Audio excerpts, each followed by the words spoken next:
But my point really is the fact that we can't see intelligent life puts a figure on how likely intelligent life is to survive. Yeah. My guess is very rarely does a planet last long enough in a quiet period to not be knocked back to the goop level. Yeah.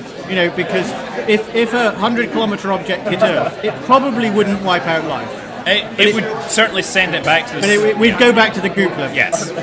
And unless there might be a few people who last a generation or so. I know. I think 100 kilometer, it would be people in the space station, they would run out of supplies. That would... Yeah. Yeah. So it pretty sobering. It's bad. And but the point is, there are lots of 1,000-kilometer bodies. There's only one that's Ceres, which has the mysterious white spot on it. You are right. Yeah, can I just say, let's just... What do you think that white spot in Ceres is? Have you thought about it? I think it's incredible. Okay, you don't have an idea of what it might be? I think there are lots of... I think the most likely explanation is slightly quite dull. Ceres sure it will be. Is very, very high in ice. We know that. It's far enough out that it has... It's very likely. It could be a relatively recent meteorite impact that has melted and then reformed the ice, which is quite white to the... Because when you melt things, there tends to be a chemical sorting. So I think that's sadly the most likely. But the most dull. Yeah, I know. Well, so I actually am in that camp. It is right in the middle of an impact crater. Yeah. And if it's a very young crater, it could be that it's either exposed something or has remelted. It could be a heavy iron meteor or something, but we have it in the middle of a crater. It's something like that. But it's not quite central. It's offset. Well, there's two pots. And there's two one parts that's in the middle, and there's another one. And the other one, that's a little more interesting. Well, not necessarily, because quite often bodies they bounce. If you look, look at the impacts on Jupiter, we've seen some that bounced. Actually, we've seen ones on Earth where we've seen no, they bounced. Actually, that's not true. Okay, forget this. We've seen it where objects have broken up in the atmosphere and they've created 2 impact or 3 or 4 impact craters. And Jupiter was a great example because the thing got tidally disrupted. Shoemaker-Levy 9. That's right. Yeah, and that was an amazing event. So just to explain what happened there is the object doesn't necessarily come straight in. It can quite often come in a curved path. The gravitational force of Jupiter broke the thing apart because an awful lot of asteroids and comets are not very strongly bound. They're not unlike cigarette ash, they'll be separated out. Cigarette ash is what I heard, And so that can also happen. So that might also happen with Ceres. I think, possibly. They seem rather close together for that, but we will find out. I just wanted to take this aside because maybe he's right. Maybe he's wrong. It'll be awesome if you're right. It's a guess. It's a guess, and that's great. It's great. But it might be. It could be something else that is unexplained. What I found really exciting because during my time at university, the wonderful Voyager probes. Oh man, well, that was amazing. But I was like 10 years old. I was loving. We were all loving that. But you're right. During the earlier part, I was as well. But I'm 51 now, by the way. I'm 42. It's not that far. But there was when it arrived at Triton, and we saw the geysers and all that sort of thing, as far out as Neptune. That was firstly it was amazing. Cryovolcanism was just such a revelation. But the fact is, it was expected to be a relatively quiescent dust storm. Right. And so I thought, firstly, it was fascinating. Secondly, it wasn't what we expected. So I know it sounds stupid, but I'm expecting something we don't expect. Yes, and that is actually the best way to be a scientist, right? Is to expect the unexpected. But it's perfectly fine to have theories to explain things. Yeah. Because even when we get better pictures, because I think the probe's going to go in orbit, is it today? It's going to go into it's very soon. I haven't. Yeah, it's very soon. We are all very excited. But anyway, the point is, we will get much better information. But I'll have a private bet that it still doesn't explain it. It'll take a while to actually really get to the bottom of it, for sure. And it may well be that we need to see the reflected light, looking at the characteristics, see if there are any obvious absorption lines. Yep. try and see chemically what it is. It may well be water ice. Yeah, we might have to send another mission to actually take a sample of this thing. Maybe it'll be the white spot for a long time. Yeah, that is quite possible. But it's interesting because it shows science is quite important as well, because it could be some other thing that we don't expect. It could even be a volcano, which I think is very unlikely, by the way. Cryovolcanism, There's nothing to drive it. There's nothing to drive it. I mean, unless it's but impact crater, recent impacts, maybe. Well, one of the things that I thought was quite interesting is looking at changing the subject again slightly. Okay, that's okay, because we love this, right? I love the idea. This guy is awesome, right? I gotta say, right? That's very, very kind. We haven't even talked about machine code yet, right? I love the idea that we can terraform Mars. I do as well. So I looked at quite brutal ways of doing it, and trying to, and this is where my knowledge of the physics and the material science of the Mars. Firstly, we don't really know what the distribution is, but taking a very, very large chunk of ice, yes, attaching a rocket motor to it. Well, actually, all you need, you could use a motor that actually just melts the ice and uses that as reaction mass. Yes, you can, well, exactly. You dig a hole and you get steam as your reaction mass. It can take years. It doesn't matter. But if you were to drop it on one of the poles of Mars, it would, as it approached Mars, it would pick up at quite a speed anyway. Yeah. And so a huge amount of energy would be dumped onto Mars. And it would, for quite a long period of time, it would be at a very high temperature. And I'm talking about 500,000 years. Yes. It would be above the melting point of water. So what it would do for an area of many tens, if not hundreds of square miles, it would stop CO2 condensing. Right, yeah. And so it would put CO2 into the atmosphere. And that CO2 would have quite a profound greenhouse effect. Yeah. Gradually, over tens of years, raising the temperature of Mars as a first step to terraforming. Yeah. And then it's not, we criticize genetic engineering, but I don't think it's beyond the wit of humanity to find or engineer microbes that could then live at that super low temperature. I'm pretty sure we've already found microbes that could actually survive. That's right. Well, no, it's not surviving. They've also got to give off gases that preserve and increase the amount of CO2. Like methane. Yeah. Methane, yeah, okay. Really powerful greenhouse gases. Doing what? The things that we hate on Earth. Yes, I know. It's exactly what we need on Mars. Of course, on Venus, you want the opposite effect, right? You want to take all that carbon dioxide and bind it up. And I personally think Venus doesn't work, sadly. The real problem... It takes too long, that's the problem. It just takes hundreds of thousands of years. And losing energy is much harder than trapping it, because the energy is there, it's coming in from the sun. All you're trying to do is reflect some of it back to the surface. Yeah. With Venus, it's a whole order more complicated. Venus has less sunlight getting to the surface than on Earth, right? Because the clouds reflect so much. But they also hold it. They hold it so efficiently. Yeah, so if I were betting, I would say Mars is a way easier target. Yeah. And also, if you think how hot Venus is at the surface, all that stored energy has to be lost. Yeah, damn hot. And the other problem is, all the things that we like to live, all the chemicals we need to live, have largely been boiled off Venus. Well, so the hydrogen is what's been lost, right? Yeah. So the water, because you didn't have water in the atmosphere, the CO2 didn't precipitate out, right? A lot of the oxygen's been lost as well. Yeah, the hydrogen. Well, there's a lot of carbon dioxide, and that's got oxygen in it. That's true. The carbon didn't get bound up in rocks like it did on Earth. Yeah. So Venus has lost a lot of hydrogen. That's really the main thing. And hydrogen is a very useful thing because you can make water with it. So I think it's quite hard with Venus. I mean, you could still take you could take Ceres even. Yeah. Maybe that, because I've had this conversation with people before, and they said, "What an act of incredible vandalism." Defiling Mars, defiling Ceres. Okay, so here's my take on terraforming. I made this public a couple of times. I believe that we will develop the technology in the future to do this, but I believe that we will also develop the ability to have, live in space and have enclosed habitats well before that. I agree.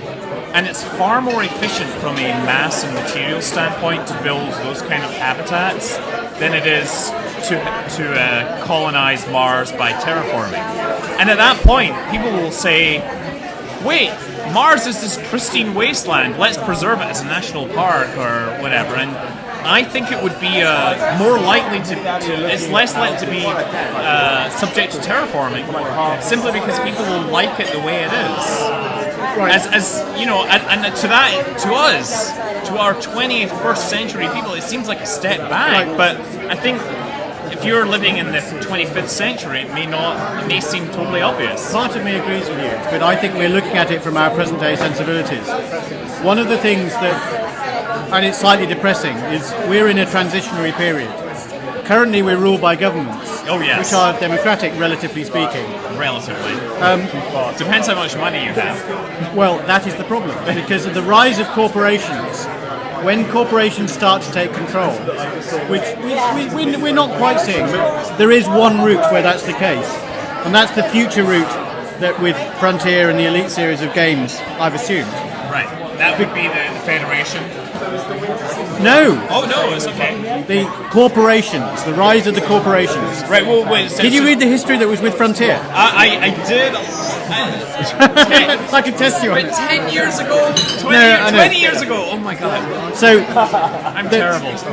What that postulates is, sadly, there will be a world war, and it's. I mean, I think that it. I'm trying to remember. Frontier showed the history as this decade, because don't forget this was written in 1990. Yes, of course. There was always a future. Is the decade of religious strife. Back in 1984, Khan was ruling the world, right? Before we sent him off in the Boston Bay. I mean, you know, future history. 2001, 2010. Yeah, they're history now. Anyway, the point is, something's got to happen. The current trajectory we're on to change what we are, and it's got to be some quite major event. It might be, and what would be great is if it's done by consensus. It's just the cynic in me thinks it won't be. Yeah. Anyway, you're right, but I think if corporations are in control, if you can terraform Mars relatively cheaply, it would happen. It would happen. Okay. Even if governments were against it. I can totally buy that. Totally. But then, then again, I do like Total Recall with the whole charging for oxygen. But I think what would happen is you would have domes preserving parts of Mars' surface. Oh, wait, like the other way around. The other way. Oh, that's a good idea, so actually. The national park would be inside a dome. And be like super low pressure. Yeah. Okay. And because what? This is why this guy writes games, because he has the imagination, right? No, you're being very kind. Because one of the things that is interesting about almost all of the rest of the solar system is it's been preserved for a very long period of time. Yeah. So if there is anything out there, or was anything out there in terms of alien interest, there might be something out there. Yeah. And it would have been preserved, because it could have happened any time in the last few billion years. Wow. And it will still be up there. Yeah. So it's not impossible we might find things on Mars that surprise us. Well, buried in the dust. As a scientist, I always want to find things that surprise me. Yeah. But I think, this series is going to surprise us. I really hope it will. I hope, ironically, it won't be what I'm saying. That it's just. You're hoping it's not an alien with a laser pointer shining it. Well, that'd be great. That would be great, but it could be. It would the change. Implications Things. would be very. Yes, it would change things, right? But I think most likely it's a patch of ice or something like that. A crater is either exposed or created because it's melted and then it's recooled. Because anything white is very unlikely to survive in space, because it will heat, it will reflect, but more importantly, the radiation, will tend to darken things. Yes. Because a lot of carbon compounds like CO2 get dissociated by cosmic rays and things like that, and you tend to end up with molecular carbon on the surface. Yeah, and people don't realize just how dark comets are. Like when you make cameras, you get a special kind of paint for the interior that's like very, very black. Many commentary surfaces are as black as that because of the very fine carbon compounds in the surface. Even comets, active comets like Halley, I remember they're blacker than anthracite coal. That was a figure I heard. It is. And you just think, well, that's pretty damn black. Yes! How much more black could it be? Yeah. None more black. But the idea is, and you can sort of see it, if you ever made a snowman, it starts off beautiful and white, with the carrot and all that. 3 days later, it's gone actually quite dark. All the dirt is what's left. That's right. And the dirt gets preserved, whereas what happens is the ice gets essentially burnt But on off. top of that, any complex carbon compounds are getting subject to cosmic rays, and then they get broken up and you get molecular carbon, right? Yeah, so it's actually worse in space than your snowman. Yeah. But the great thing with that though is it's understanding it. It most likely ends up with quite a hard crust around it because of this, almost like a baked Alaska. Yeah. Have you seen the pictures of the Rosetta probe? I pictures? have. They're amazing. They're stunning. Can you say the name of the comet? Something with Gerasimirov. It's 67P Chermirov Gerasimenko. That's the one. Something like that. I've had so much practice saying that by now. Well, I think that's an amazing thing to have done. It's a real shame. And it's European as well. That's right. It's a real shame that Philae, or I still don't know how to say that properly. It will be back. It will be back. I really hope it will be, because although looking at the pictures, I think there are a few locations it could be in which aren't very good because they're quite deep. And it's almost certainly on its side from the picture it took before it shut down. And so what I'm hoping is it will be just long enough for it to wake up.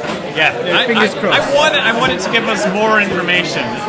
It was so brave, like letting itself go and landing in that scary environment. Well, the fact that it bounced such a big... Yes. But I think that's interesting, that, contrasting that environment, and it does look like the Comet 67 is relatively pristine, because you can see there are features that are a relatively constant size that matches a lot of the theories of like planetesimals. And how when a solar system is forming, there are these sort of snowflake-like objects that stick together because the gravity between them is exceedingly low, but also they're very soft. Yes. Like cigarette ash. And they gradually coalesce, and that possibly, and then they gradually come together. That's possibly what's happening. Right.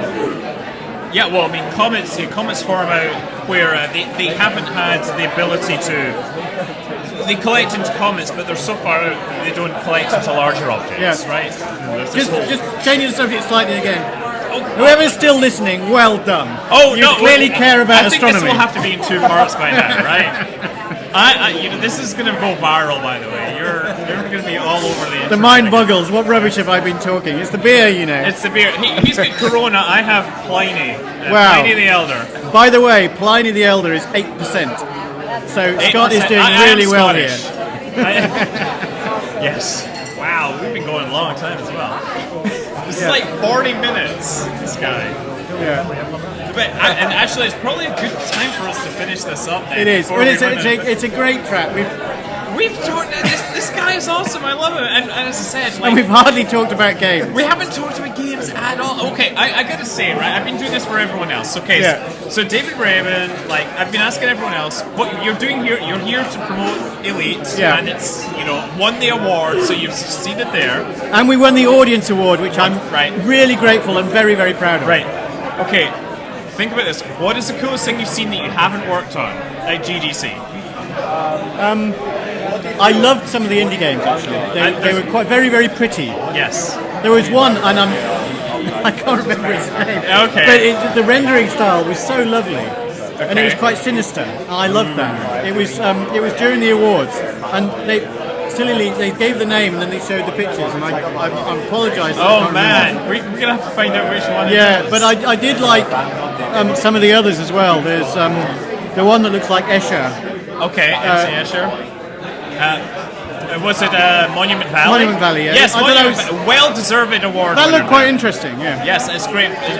totally worth playing on your phone when you're commuting if you don't drive. And also, I didn't see it at GDC, but I played it recently. Alien Isolation is a lovely game. Oh, I love that, and I love playing the old one. Alien is one of my. Oh, I know. It's so fear, and I haven't played it. Yeah. I haven't had enough time to play it very much, so I don't know how it unfolds. But the first bit is really sinister. I'll admit I got that game, and I only got the DLC, which is just the Nostromo from the original Alien. Oh wow! Right, and there's 2 missions in that, and that's all I've really had time to play. Oh, excellent! Oh, it is so good, and the audio is great. I kept on dying early on because I had my headphones back to front. Well, I'm very lucky. We have a 7.1 setup. Oh, and wow. It's brilliant. It Oh. works very well. It's really frightening. But Alien is one of only 2 movies that ever scared me. But What's the other one? The Thing. Oh yes! Oh yes! Yes! I like that as well. Oh wow! The whole scene with the blood and the whole thing, you're like, which one is it? It's so dense! It's okay, and the final question I was going to ask is San Francisco, what's awesome about it? Best city in the world. Oh wow, really? But you don't live here? No, I don't particularly like London as a city. Cambridge is a city, it's a town, so that's It's all right. Oh, okay. That's, You you get great. I love you can walk around it. Yes. It's very friendly. Yeah. The climate is interesting. It's not always the same. Yes. I love sailing. And sailing You around should ships. come out and do some sailing here. I'd love to. There's a lot of sailing here. It's also, and don't get me wrong, American cities are all different, very interesting. But it's that sprawly cities are also, they're not as interesting to walk around. Obviously Boston, you can walk around it. Totally. But I don't know, San Francisco Boston has has some... Cambridge as well, oddly enough. I know. That's where, there's some game studio in Cambridge, I'm thinking. I forget it, never mind. Yeah, I've never heard of them. Yeah. No, obviously MIT is great in Cambridge. Oh, yeah. Cambridge, Massachusetts. Yeah, they're under, 8 feet of snow right now. No, I know, so I hear. So, yeah, PAX East, you're not going to get there. No, No, there are people from Frontier as we speak setting up at PAX East. they've dug themselves out of It's the first time we've got 2 shows running at the same time. Wow. But you're not going to make it. But No. I'm so glad you came here, David. Seriously, I'm going to end this. But Lovely talking to you, Scott. this has been great. Like, we could have just kept talking forever. And as I said, we haven't even touched on games or programming or yeah. Dude, you're awesome. For another time. Excellent. Another Thanks, time, we're going to talk more. Fly safe. Excellent. Wait. But there you go. We're going to do it together.